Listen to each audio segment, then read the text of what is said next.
일론 머스크가 한국에 이제 런칭하려고 그러는 스타링크라는 인공위성 서비스가 있습니다. 이거에 대해 좀 얘기를 해보려고 그러고요.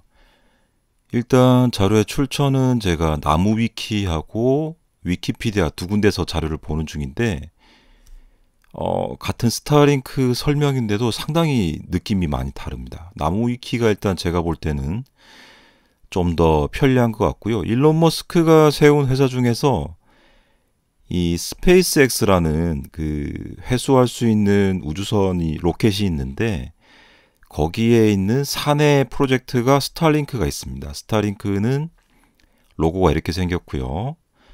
아직 상장 안 한 비상장에 있고요. 스페이스X 사내 프로젝트로 지금 명명되어 있습니다.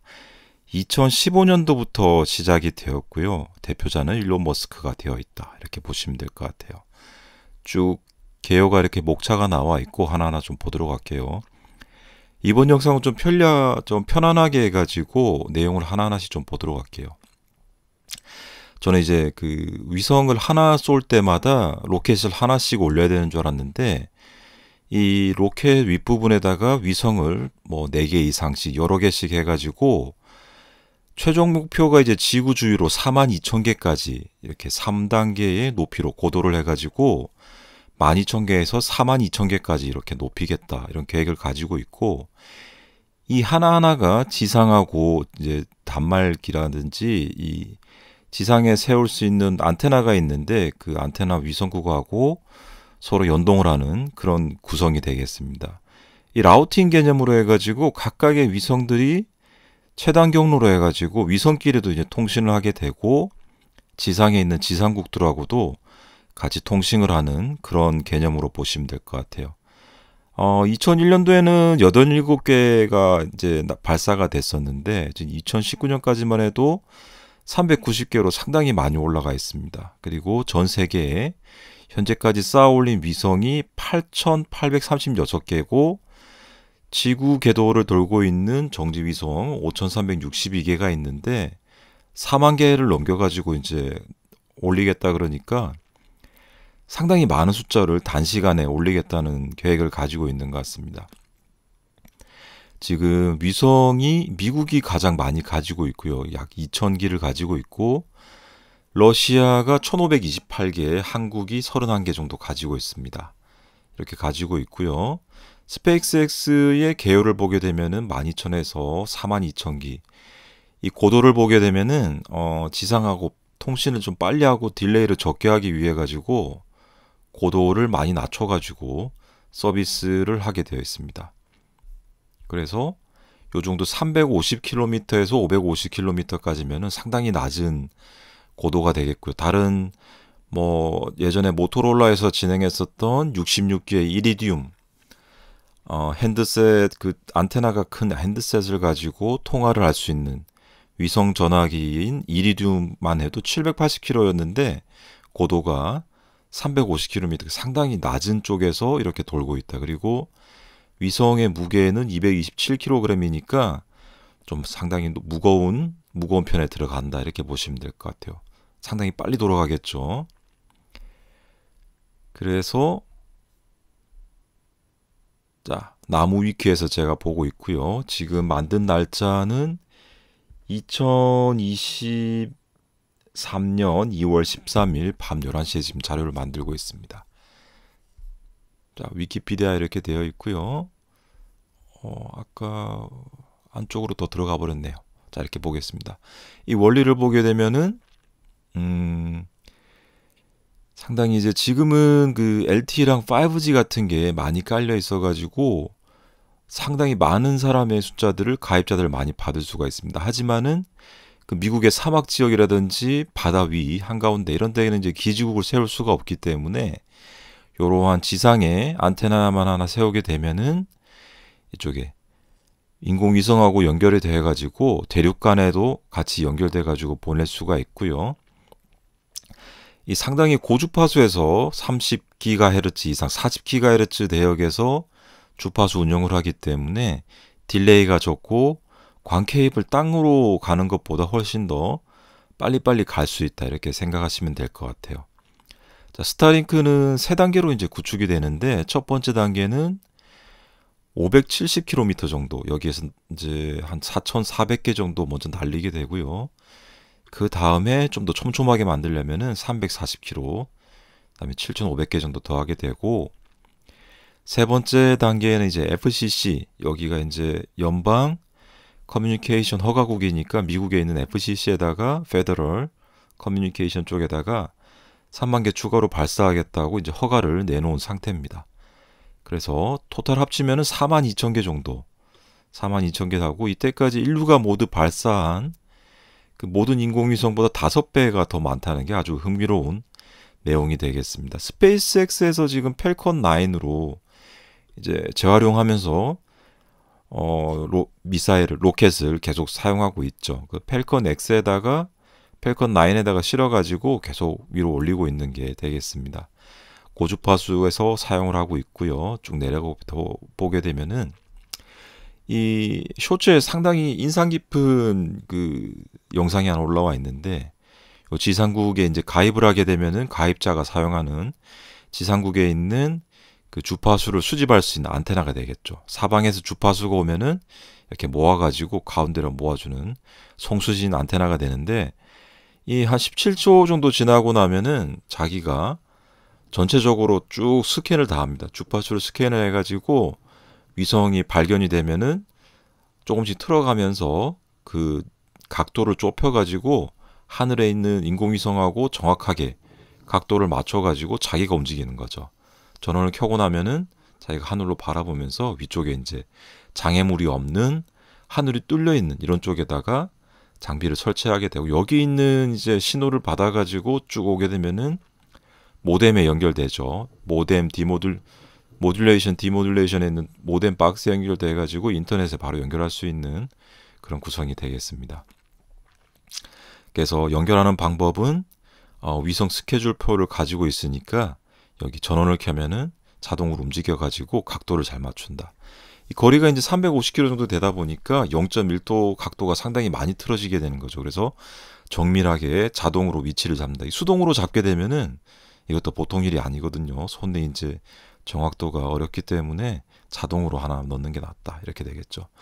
여기에서 이제 그 서비스 지역은 한정된 지역에만 정해가지고 이제 가입을 해야 되고요. 자기 서비스 지역을 벗어나게 되면은 반경 50km 정도로 얘기하고 있는데, 요 정도 지역을 벗어나게 되면은 통신이 끊어진다. 이렇게 보시면 될 것 같아요. 미리 가입할 때 지정된 주소에서만 통신이 가능하다. 이게 아무래도 그 주파수가 제한되어 있고 그 위성에서 처리할 수 있는 용량이 한정되어 있다 보니까 그 기지국 대수랑 받는 서비스 가입자를 최적화해 가지고 제한을 둬 가지고 받고 있는 것 같습니다. 이 일론 머스크도 미리 얘기한 게, 이거는 대용량의 고객을 위해서 사용할 수 없다는 걸 미리 얘기를 해놨고요. 여기는 그 LTE나 5G 지상에 있는 네트워크망 보충하는 식으로 서비스 모델을 가져간다. 이렇게 볼 수가 있습니다.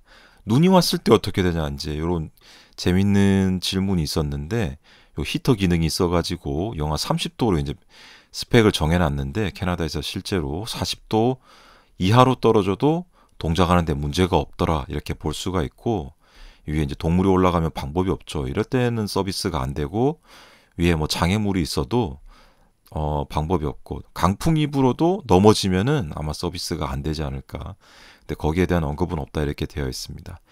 예상 매출은 이거 만드는 비용이 한 100억 달러, 10조 원 정도로 되는데, 300억에서 500억으로 예상해가지고 2023년부터 스타링크 수익을 장출할 수 있을 것이다. 이렇게 보고 있고요. 한국에도 지금 이제 서비스를 도입하려고 들어오고 있는 중인 것 같습니다. 베타 테스트가 들어있고, 여기에 장점은 이제 실제로 서비스를 해보니까 광섬유보다 딜레이가 좀 적었다. 이게 광섬유가 빛의 속도로 갈 수가 있지만은 빛이 이제 케이블 안에서 반사를 하고 그 안에서 이제 굴절이 생기기 때문에 아무리 강성률에도 딜레이가 좀 생긴다. 근데 투과율이 100이 아니기 때문에, 순수한 광이 아니기 때문에 지연이 생기는데, 요 고주파에서 직진성이 있는 주파수가 날아가니까 중간에 공기밖에 매질이 없고 거의 뭐 대기권 이상으로 올라가게 되면 진공 상태가 되니까 방해받는 거 없이 상당히 빠르게 서비스가 돼가지고 스타링크의 레이턴시가 딜레이가 20에서 50ms 가량의 아주 낮은 딜레이가 생긴다 이렇게 보시면 될 것 같습니다. 아직까지 속도는 LTE보다는 조금 덜 나온다 이렇게 이해하시면 될 것 같고 이 금융시장에 상당히 중요하다 그러더라고요. 이제 금융시장 같은 경우에는 종목이 정보를 받고 주식 체결하는 데까지 1ms이라도 줄여야지 이제 그 대량으로 구입하면서 바로바로 체결이 되고 주식 엄청나게 이제 손익을 결정하기 때문에 지금 옵틱으로 된 그 전용망에 대해 가지고 상당한 비용을 지불하고 그 옵틱망을 사용하고 있지만은 광케이블 통신보다 스타링크가 좀 더 딜레이가 짧기 때문에 주식 시장에서도 상당히 매력적으로 보고 있다. 이렇게 보시면 될 것 같습니다. 여기에 대해서 서비스에서 이제 핸디캡을 가지고 있는 게 아까 얘기했다시피 인구밀도가 높은 대도시에서는 인공위성에서 처리할 수 있는 용량의 한계가 있기 때문에 서비스가 불가능하다 이렇게 보시면 될 것 같고요. 일론 머스크도 그 시장에서 마켓을 대상으로 하는 게 대용량 서비스는 대상이 아니다. 애초에 못을 봐가지고 컨셉을 그렇게 잡고 있습니다. 대역폭이 좁기 때문에 증권거래소 서버 이런 쪽에다 특정한 서비스라든지 뭐 날아가고 있는 비행기 쪽에 이제 비행기의 선박 이런 쪽에 상당히 B2B 비즈니스 투 비즈니스로 해가지고 고가의 서비스로 서비스할 수 있겠다 이렇게 보시면 될 것 같아요. 지금 이제 한 가입자당 300불 정도 하게 되고 뭐 이제 타겟으로 보면 60불대까지 낮추는 게 목표다 이렇게 보고 있는 것 같습니다.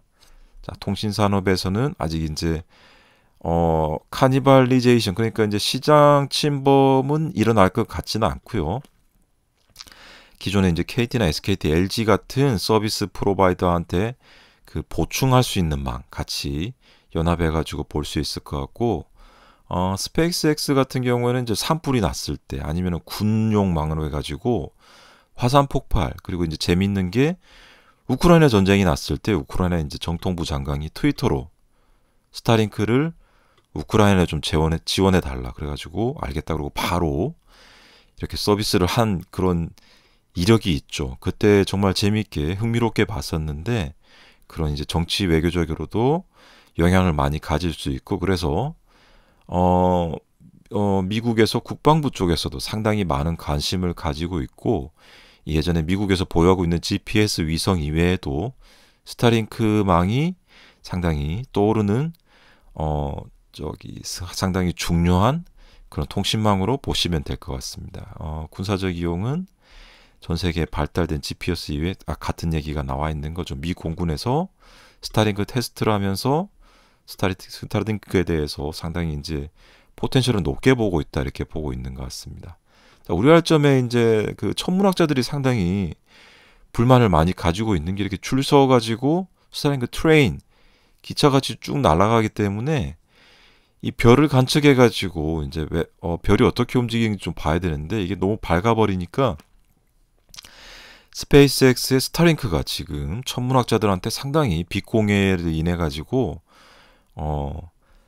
컴플레인을 많이 받고 있습니다. 밤하늘에 이제 별이 안 보인다 그래가지고 사진을 이제 노출을 해가지고 뭐 몇 분씩 이렇게 쭉 보게 되면은 불빛이 작은 멀리 있는 별도 이렇게 밝게 보일 수가 있는데 이게 지금 스타링크 위성이 이렇게 쭉 날아가는 궤적이 다 보이다 보니까 셔터를 오래 열어놓고 있는데 예전엔 별만 이렇게 찍혀가지고 봤어야 되는데 지금은 이렇게 궤적들이 다 스타링크 궤적들이 보여가지고 사진을 다 망치고 있다 이렇게 보시면 될 것 같아요.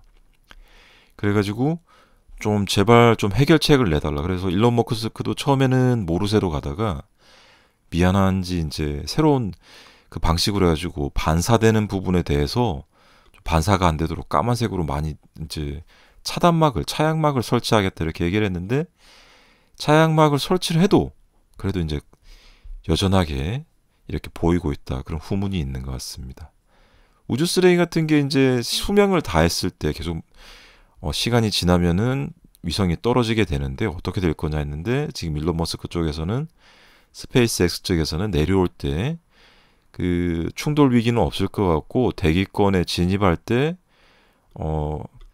이게 거의 다 타가지고 없어질 거다. 그래서 충돌 위기가 있는데 아직까지 큰 위기까지는 안 갔었고 여러 번 좀 가능성은 있는 것 같다. 돌고 있는 많이 이렇게 부딪히는 가능성은 있다. 이렇게 볼 것 같습니다.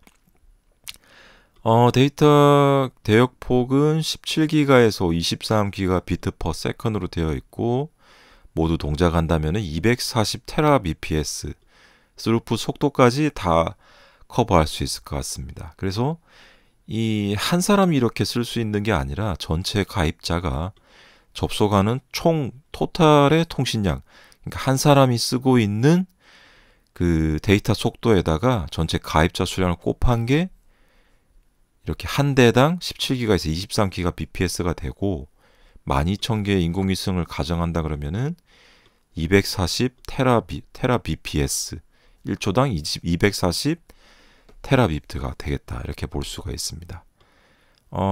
사람들이 이제 많이 쓰게 되면은 2G 수준, 그러니까 CDMA나 GSM 수준으로 혹은 또 WCDMA 수준으로 속도가 떨어질 수 있다. 이렇게 보시면 될 것 같고요.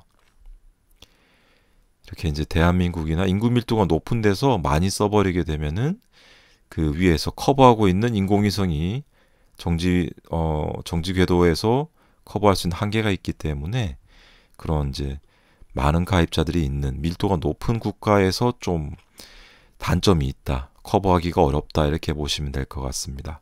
자, 지금 스타링크가 서비스되고 있는 데가 하와이 되고 있고요. 미국, 어차피 미국이니까 캐나다, 유럽 국가들, 우크라이나 2022년 2월 말 러시아 전쟁할 때부터 쓰고 있고요. 호주, 뉴질랜드, 칠레, 브라질, 일본 600달러하고 50달러 월이용료는 110불씩 계속 내야 된다. 한국도 이제 서비스국에 들어가려고 그러는데 23년 예정으로 되어 있네요. 24년 2분기에 하려고 지금 협의 중에 있다. 이렇게 보시면 될 것 같습니다. 재밌는 정보들이 많이 왔고 하와이안 항공에서 첫 주요 항공사가 될 것이다. 이렇게 지금 협상 중에 있는 것 같고 웬만한 정보들을 이제 다 살펴본 것 같아요.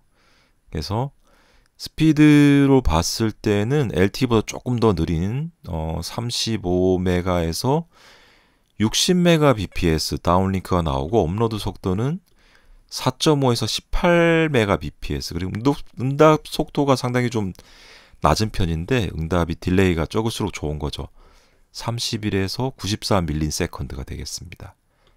LTE 표준에서는 조금 응답 속도는 이제 뭐 1ms이라든지 5G에서도 1ms, 0.5ms로 가져가지만은 그건 이제 이론상의 딜레이고 실제로 보면 좀 더 높게 나오는데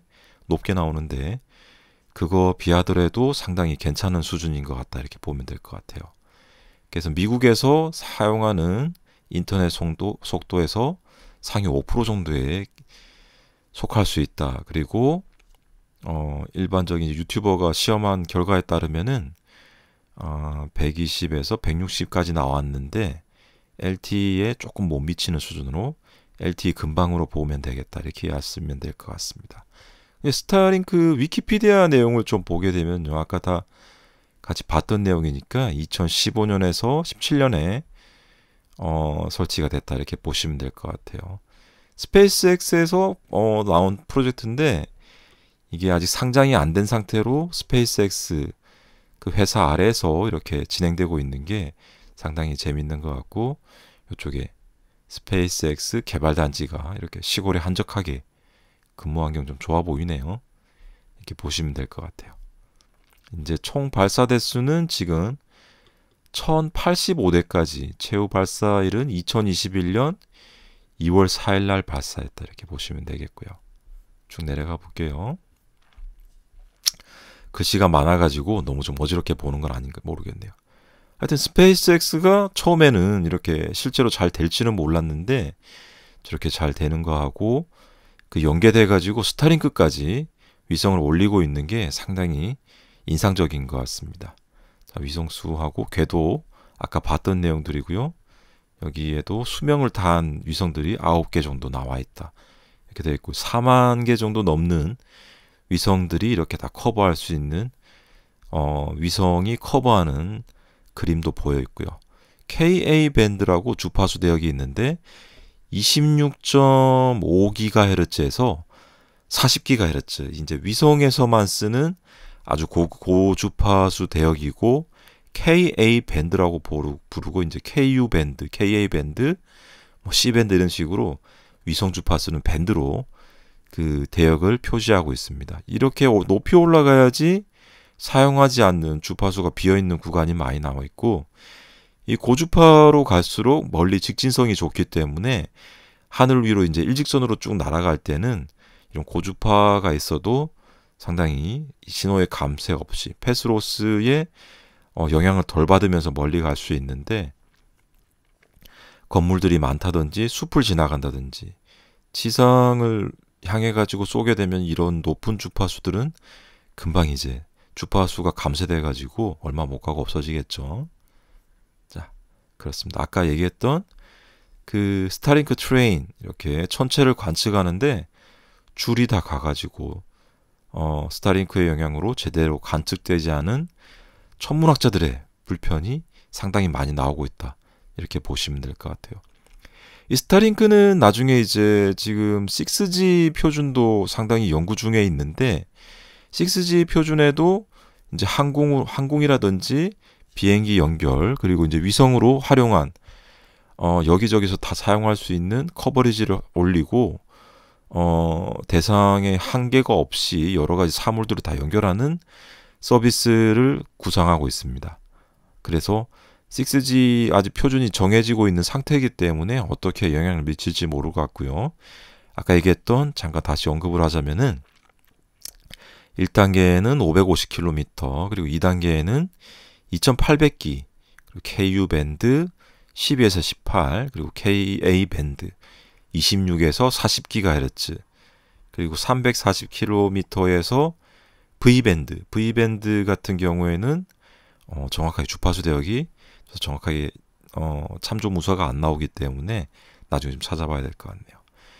자, 그럼 오늘은 제가 스타링크에 대해 가지고 혼자 이렇게 보고 위키 백과하고 스타링크 나무 위키에 나와 있는 내용들을 살펴보았습니다. 2022년 2월 14일 자정경에 가지고 제가 자료를 살펴봤고요. 오늘 긴 시간 시청해주셔서 감사하고, 요런 내용으로 해가지고 새롭게 알아가는 내용들에 대해 가지고 같이 보는 내용들도 한 번씩 올려서 이렇게 편안하게 대화하는 방식으로 해가지고 자료를 꾸준하게 올리드리도록 하겠습니다.